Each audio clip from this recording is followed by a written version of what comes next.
I've tried it all. I've done the Mogami stupid expensive stuff. I've used Canary quad core. I've used the cheapest of cheapest DB25s, and frankly, I don't notice a huge difference. So with that in mind, I'm just going to use Ethernet.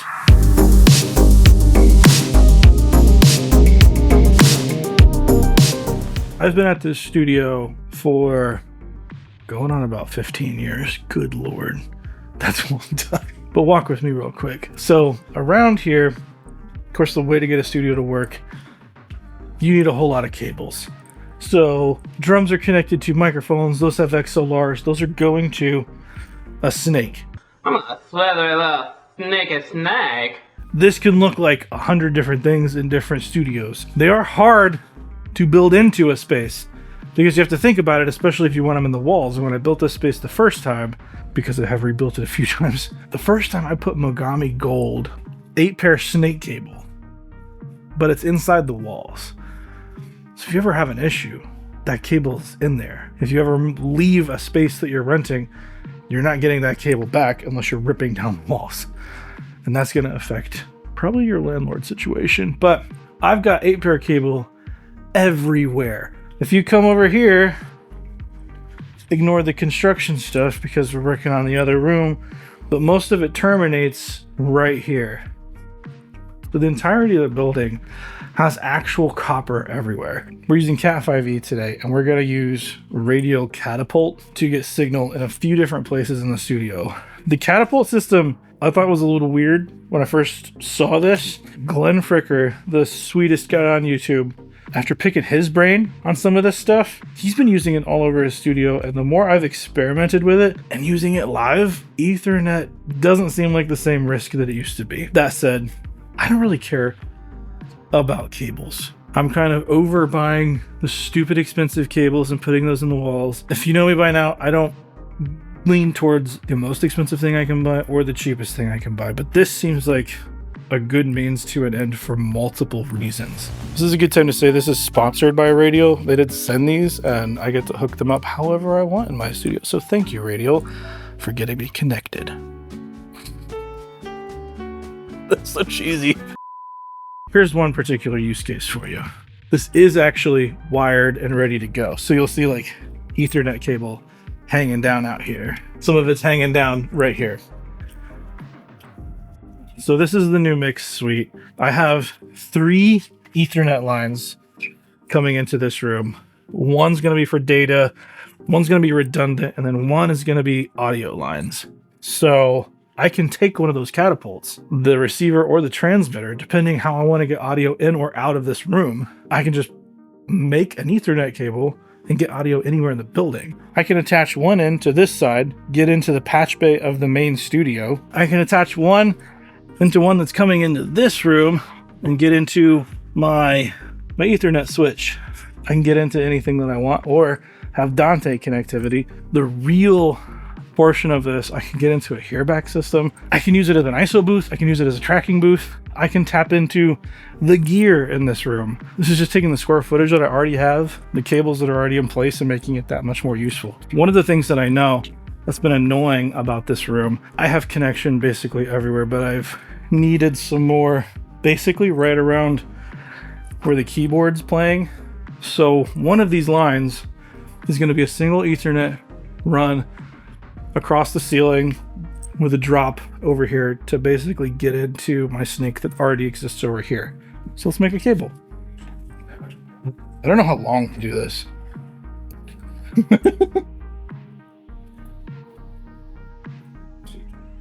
This is very much an eyeball it situation. I've got calipers. We need to measure that much of it. The beauty is if I get it wrong, I just use an Ethernet coupler and I can extend the range of this thing. With the catapults, you're going audio over Ethernet. It is not digital. This is analog, but it can go 300 feet. This is crazy. Imagine buying 4 300-foot XLR cables.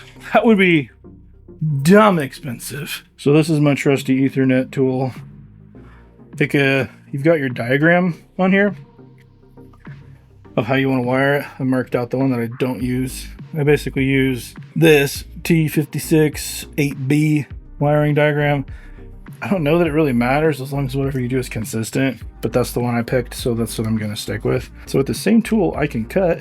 Now we're gonna strip it. This is the hard part about this.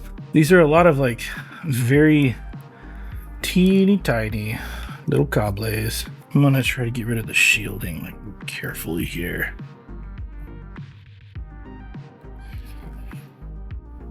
Somebody who's done this a lot more is like screaming in the comments right now.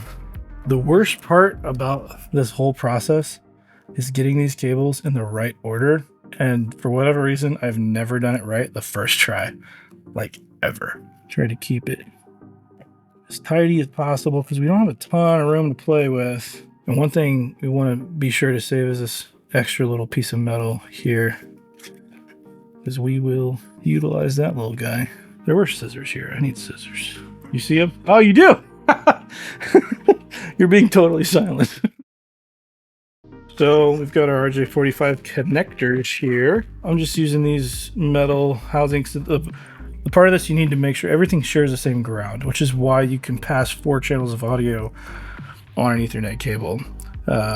They're all sharing ground, which I know is kind of a no-no in some situations in audio. I haven't noticed an issue. And for stuff like this, mainly this is going to be used for like live tracking, on-site stuff. Nothing like mission critical as far as I'm concerned right off the bat. If I start to get used to this, I mean, I don't really see a reason not to do it. But the reason it's going over here, I need a whole lot of extra talkbacks, DIs, just kind of extra stuff that I don't have in my normal snake. And then who knows, we might try it in the live rig too. So having 300 feet, 4 channels, wherever you want to go is awful handy. And Cat 5 is a whole lot cheaper than XLR at that distance. See, part of it is just kind of undoing all of these. And I'm following this diagram right here. Like it doesn't really matter as long as it's the same. So orange stripey orange, green stripey blue, blue stripey green, brown stripey brown. What you said, it doesn't really matter as long as they're the same. Yeah. Is a huge thing for people to understand, because this looks really intimidating if you don't realize that it's just like they're separated copper wires, and as long as they match end to end, does not matter. See, and I already know I can see I've got an error here. Like one of these crossed orange, and I can do whatever pattern I want. I just want to know that I know that pattern. And then I try to stretch them out together. Again, some IT pros going like, in the comments. Well, give me your tips, but I'm self-taught here. That should stand as a point. I've wired a handful of these, around more than a handful. Everything, all the power plays run off of these. It's cheap, it's easy to make, and if you screw it up, you just try again. and you don't have to make your own. No, you don't. You could buy them. I mean, this is way cheaper if that's your concern. This way you can cut exactly the length that you want. Purpose build it to whatever you have. The other case is like if you're an older church, I say older, I mean basically anything from the 2000s on, you have Ethernet in your building. And if it's Cat 5e, you could run audio through your entire building without dropping another snake. Like, so this could be purpose built into a space that you already have without even really realizing it, saving you a ton of money on cables. So here's the fun part, trying to get them to go in all the same. Inevitably something gets crossed here. See what I mean? That's all right, just try again. I'm gonna trim some of these off so they're the same. Sometimes it helps to just cut them all exactly the same length, so when you go to push them in, they're all gonna push in the same. Oh yeah. So then you pop it in your little tool, a little cranky poo, another cranky poo, another cranky poo. Nailed it. So it's gonna basically trim off everything on the outside. There's one and done. Do one more time. We got a cable. The only bummer is it's not made for lefties, so I gotta hold it upside down. You know why they call it right-handed? Because it's the correct hand. Up. So you've already got like pairs of cables in this naturally. That's how it works. 1, 2, 3, 4, 5, 6, 7, 8. And if we have a balanced connection, that's 3 cables. Well, Jeremy, there's only 9 in this thing. Again, they're sharing a ground. So you've got your hot, your cold, and then the ground is being shared across the shield of the cable. Some cables more flexible than others, and it'll kind of play nice. Some is a little too flexible, and when you go to shove it in the RJ45, it just kind of bends and will break in not a way that you want it to. If you've got little fat little sausage fingers like me, then this is kind of difficult, but if you keep checking, you'll be all right. Now it's going at an angle. If I put that into the 45 right now, the brown is gonna hit first and it's gonna wrinkle everything. So if I give them a nice little haircut, slide those in, they should all go in.